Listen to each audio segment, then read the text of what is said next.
ಆ ಚಾನಲ್ನ ಆತ್ಮೀಯ ವೀಕ್ಷಕ ಬಾಂಧವರೇ ನಮಸ್ಕಾರ.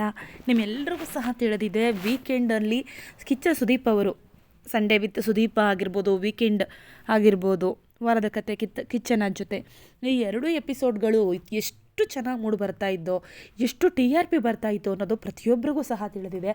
ಆದರೆ ಈ ಸಲ ಏನಾಯಿತು, ಯಾಕೆ ಆಯಿತು ಈ ರೀತಿ? ಕಿಚ್ಚ ಸುದೀಪ್ ಅವರು ಬಂದೇ ಇದ್ದಿದ್ದರಿಂದ ತುಂಬಾ ಇಂಟ್ರೆಸ್ಟ್ ಇರಲಿಲ್ಲ. ವೀಕೆಂಡ್ ಎಪಿಸೋಡ್ಗಳು ಏನೋ ಮಾಡ್ತಾ ಇದ್ದಾರೆ, ಏನೋ ಸಾಂಗ್ ಹಾಕಿ ಟೈಮ್ ಪಾಸ್ ಮಾಡ್ತಾ ಇದ್ದಾರೆ, ಈ ರೀತಿಯಾಗಿ ಜನಗಳಿಗೆ ಅನಿಸಿದ್ದಂತೂ ಖಡಾಖಂಡಿತವಾಗಿ ನಿಜ. ಈಗ ಕಿಚ್ಚ ಸುದೀಪ್ ಅವರು ಇಲ್ಲದೆ ಇರುವಂತಹ ಈ ಸಮಯದಲ್ಲೇ ಮಾಳು ಹಾಗೂ ಸೂರಜ್ ಇಬ್ಬರೂ ಸಹ ಎಲಿಮಿನೇಟ್ ಆಗಿ ಮನೆಗೆ ಬಂದಿದ್ದಾರೆ. ಇದು ನಿಜಕ್ಕೂ ಸಹ ತುಂಬಾ ಬೇಸರದ ವಿಚಾರ ಕೂಡ ಹೌದು.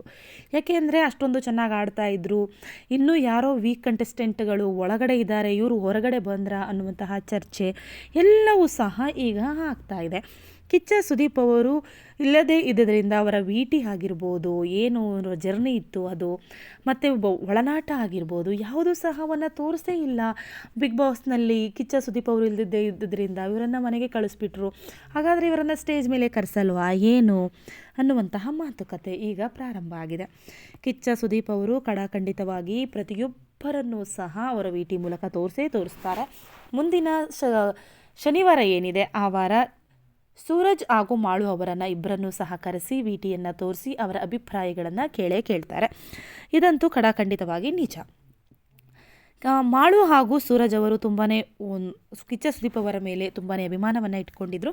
ಅವರನ್ನು ಸಹ ಮಾತನಾಡಿಸುವಂತಹ ಪ್ರಯತ್ನವನ್ನು ಕಿಚ್ಚ ಸುದೀಪ್ ಅವರು ಈಗಾಗಲೇ ಮಾಡಿದ್ದಾರೆ. Thank you for watching.